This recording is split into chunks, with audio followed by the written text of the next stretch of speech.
There may be times when you may wish to screw into a piece of metal where it may not have enough meat to tap, possibly too thin. Maybe there is no access to the rear side to attach a nut, or to be able to stop a nut from turning in order to tighten a screw or bolt. We are all familiar with tapers, Morse or otherwise. A male taper will not turn against a female, probably because all the varying circumferences of the male and female cones need to rub against each other at different rates simultaneously. It is far easier for them not to move at all. A straightforward taper of 60 degrees, which is the angle of my centering drill, was what I intended using. But of course, anyone who uses a lathe, mill, or even a press drill knows that tapers will pop off. I chose 2 angles on my tapers here in the hopes of better securing them. I end up with a fixing stronger than a pop rivet, or sometimes called a blind rivet. This also has the advantage of being unfastenable and refastened. For this video, I have got rid of the machine noises, and instead, for your entertainment, I will provide the chatter. You, of course, are under no compulsion to find it entertaining. My wife and I do enjoy a good titter on occasion, but seriously, neither of us could get the least twitch from our funny bones. Most annoying. If you wish to pay attention to the blind nuts, I would suggest you turn down the sound and read the texticles. If you are more interested in the chatter, I would suggest you either ignore the texticles or just close your eyes and listen to the verbals. Is that not what multimedia is all about? Audio, video, text, and backchat? Or is that polymedia? Maybe I got them all mixed up. No!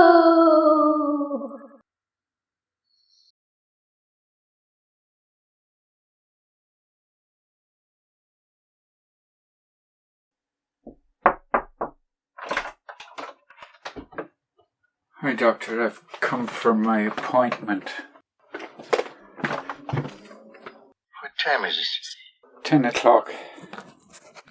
The appointment was for 10 o'clock. How are you? Yes, I'm all right. Thank you. Get some coffee. It's over there on the couch. Thank you. I had a very vivid dream yesterday, which I am rather excited to tell you about, Doctor. Yes, the moment I see you with a tremor of the left hand, whose pupils are enlarged. But who knows now? My old friend. Happy dreams, so to speak, which we will analyze. What you are dreaming. Well, Doctor, in my dream, I had written a letter to a government body seeking redress to an injustice that had been done against me. It had taken me a large degree of work to correlate and present my case on paper. I gathered all the data, photocopied it, so as I could retain a copy, and went to the post office to send off the submission by registered post. What about? What are you talking about? It doesn't matter, it's personal and not relevant. In this world of condemic, there are lots of injustices done to people. Choose your poison. Countries with economies that breed hyenas and parasites, each feeding off one another with little production, all eager to make money while making only work and toil. Money printed against debt. The masses endlessly cheating and thieving one another, and for what? If a board game was modelled on this system, it would be as worthless and pointless as the actual condemic. Political leaders who are masters of chaos, feeding us with rhetoric and bluster of how they will save us from the destruction they ensure. As countries and the planet go down the shithole, these so-called leaders are empowered all the more. They promise to lead people through the closet to some fantastical Narnia-type world, while they themselves follow the teachings of Screwtape to the letter, and fear-filled people are so despondent that they swallow this guff As I say, pick your poison. If this country was even quarter as decent or civilized as those who control it profess or claim it to be, then probably I would never have needed to make this submission, even with the most logical rationale, where I may actually get through to these people that an injustice has been done to me that needs to be righted. The chances are, even if states and institutions had not broken every task into micromanaged parts where nobody need to care about consequences, with no system to acknowledge or fix injustice or errors, the response is anger, attack and xenophobia, as they do not know how to fix and are not permitted to accept liability for anything. I'm sorry, Doctor, to have deviated from the subject, but you kind of asked. Doctor, are you okay? You seem a bit spellbound. I was not sleeping. I'm a bloodhound. My copy. I know practically what is going on. Only what I expected. No psychosis yet, no aggressions, no guilt complexes. I didn't have a lot of confidence in being able to get the matter resolved by dealing with this government body. In fact, I considered it akin to pissing into the wind. But I was desperate, and even if engaged in what I considered a futile act. We are back in the dream now, Doctor. Each morning I would go down anxiously to the front door to see if the postman had dropped in a letter for me with the government body's stamp on it. I grew more anxious as the days wore on. My correspondence with them was registered. They should have received it. The weeks passed. I would have expected at least an acknowledgement, but nothing. 4 months passed, 4 whole months, of me going down to check the post each morning. Then there was a response. An envelope arrived with the government body's insignia. A large envelope, suitable to contain A4 sheets without folding them. It was a brown envelope. I was expecting a white one. I picked it up from the ground, inside the porch. It seemed very light and floppy. I was expecting a more weighty response.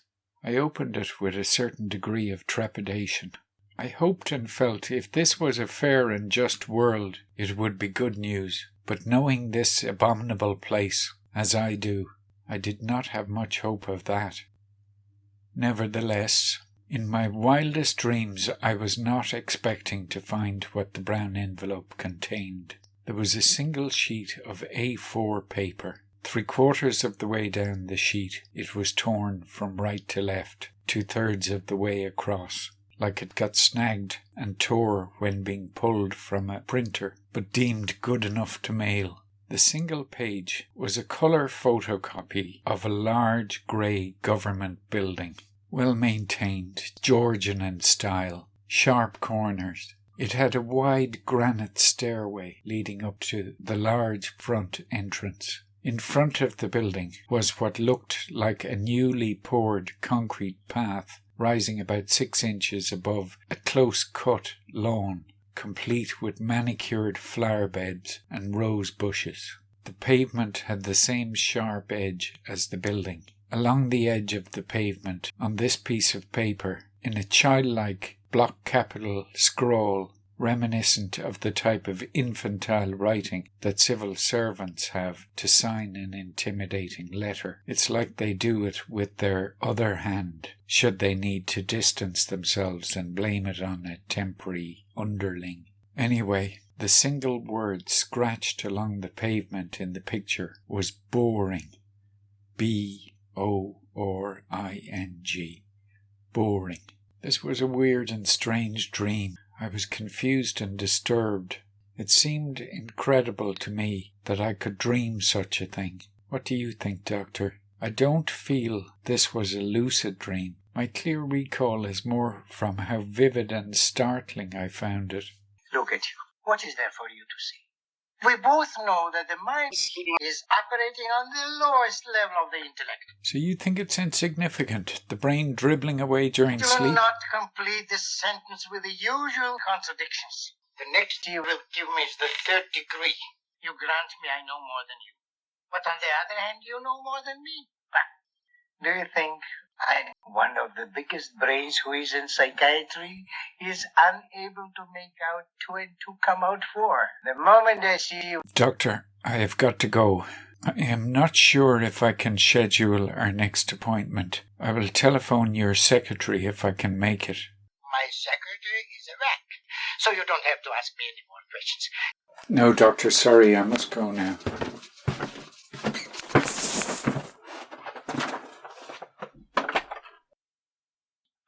We are speaking of a schizophrenic. What for? Data? Doctor told me not to smoke in the morning, but I'm too excited. Data?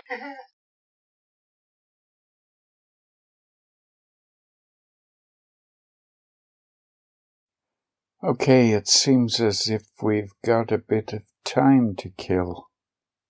Let's try a poem. I don't know if this is finished or whether it's a work in progress, but we'll give it a go for what it's worth.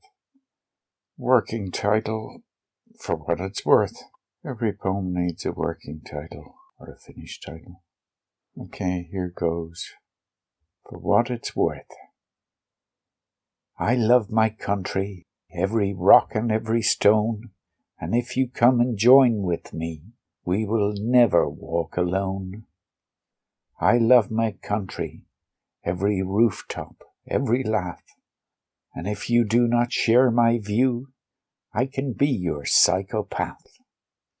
I love my country more than chocolate, cheese, or chips, and if you dare to question it, see how quickly my mind flips. There is no us unless there's a them. We are the powerful and they're the blame. We are united, the brave and the strong. We will suppress them, be it right or wrong. I love my country, just as our God loves his flock. And if any man contradict my love, by God, he will get a sock. I love my country, I will proclaim at heaven's gate. I can kill and maim to defend its flag, as I flip that love to hate. I love my country with a love that will not bend. It is up to you which side you're on, my enemy or my friend. I love my country. Baby cuckoos need a nest. Taken from the indigenous in conflict, you know might is right and best. I love my country, it is my original sin. As human beings crave comradeship, it is the place where I fit in. I love my country, every bollocks needs a prick. If you want to get the message out, just give it loads of stick. There is no us unless there's a them. We are the powerful and they're the blame. We are united, the brave and the strong. We will suppress them, be it right or wrong. So come all ye patriots and join in our song. And when we have crushed them all, amen, we will split and begin all over again.